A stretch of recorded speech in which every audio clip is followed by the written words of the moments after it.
روس کے شمالی خطے قوقاز میں مردوں میں لپ فلرز کی مقبولیت میں اضافہ دیکھنے میں آیا ہے۔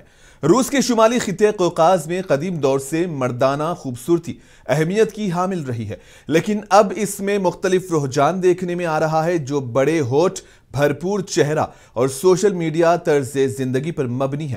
مقامی لوگ اب ایسا جمالیاتی رخ اپنانا چاہتے ہیں جو غیر روایتی ہو، خاص طور پر دولت مند افراد میں۔ چونکہ اس تبدیلی کو ابھی بھی بعض علاقوں میں غیر روایتی سمجھا جاتا ہے، اس لیے لوگ رات کے وقت کلینک جا کر لپ فلرز کرواتے ہیں تاکہ شناخت چھپی رہے۔ سوشل میڈیا صارفین کا کہنا ہے کہ فلر شدہ ہونٹ اکثر بدصورت شکلوں کا سبب بنتے ہیں اور یہ مردانہ جمال سے میل نہیں کھاتے۔